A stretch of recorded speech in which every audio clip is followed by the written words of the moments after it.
quite experimental biennial. Now that this ends, do you think that that was successful? Have you decided that perhaps another time would do something in a different way?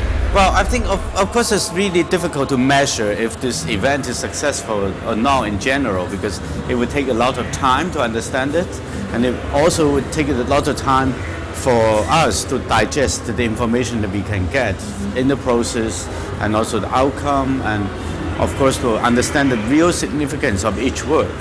But what is, I think, really we have been able to do to achieve is a real engagement between the artistic projects, between the process of the creation and the presentation of the product, the production of this project, and the ongoing kind of dialogue with people, with the city.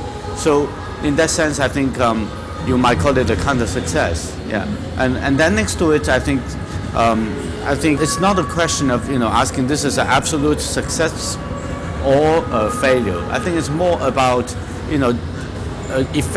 effectiveness. It's not simply about efficiency that you can measure that with very clear criteria, but it's really about effectiveness that can last, can have influence on different aspects. So that's how we understand the contemporary art should play a role in the society. And what about this collective intelligence you are speaking about? It's something that has to do with artists and the way they work in contemporary world? Yeah, I think it's really important today to think art is no longer a kind of lonely product of a genius artist. I think this is something we should really understand from a new perspective. That means, we are living at a time of communication, of a network, of global dialogue, of a lot of negotiations. Every individual, every subjectivity, it's based on this dialogue, and to reinvent its own identity, right? So it's really important to understand, artistic creation is a kind of shared experience among many people. And it's a process of dialogue. And clearly, in this project, we have a very long-term kind of working relationship with the artists. Many artists have been, working with the curatorial team for, long time. And they come to visit the city. They engage themselves with the city. They spend a lot of time working here to produce specific ideas and projects. And on the other hand, you can see in the whole presentation, in different sides, there's a clear kind of dialogue between the works, and very often some artists even talk to each other to come up with a kind of intensive kind of relationship between their works.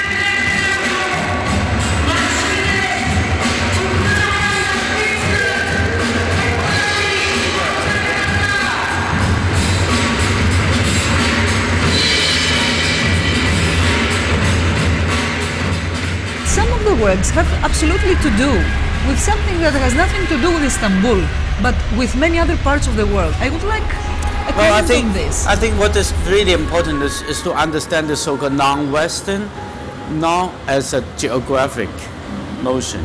It's about different ways of thinking, different ways of evaluating things, different system of values, which are equally important, if it's not more important, as the dominant model of so-called Western modernity.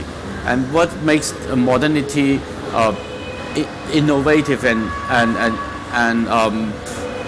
creative today, and what makes the contemporary art, the contemporary world interesting, even more interesting, and it's because there, are the systems of looking at things, are the visions, are the ways of judge things and produce it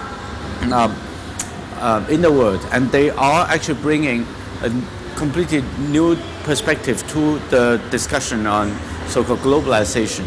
And based on that, we have seen, for the last 20 years, really the so-called international art world becomes truly global.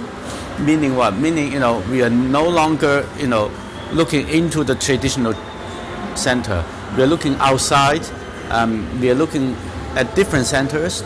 In those centers, you have equally or sometimes even more interesting creation happen. So this is why we have a lot of artists coming from all around the world who might not be known for the traditional center, which is a very good news.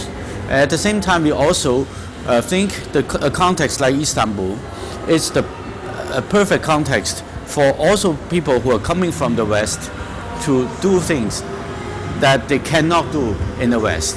And that makes actually this biennial again truly global. Let's finish with a wish that you will continue same way, other cities maybe, or perhaps we meet another time somewhere else. Are you preparing something big now? No, after this very big thing, I'm preparing.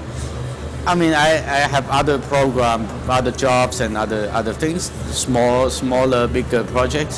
But at this point, actually, I'm trying really to digest what's happening here. Bye-bye, Mr. Hübner. Thank you very much. Bye-bye.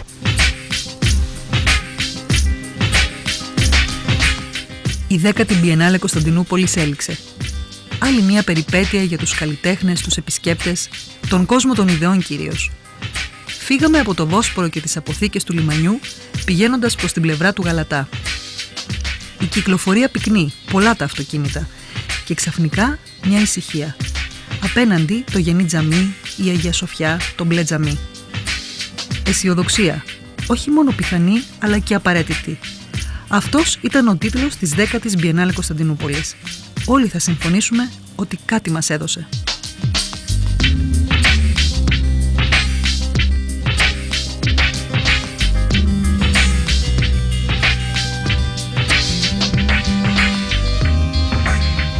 Se sienta a la mesa y escribe.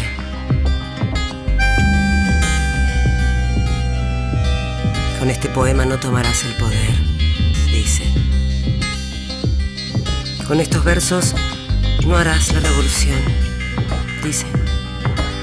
Ni con miles de versos harás la revolución.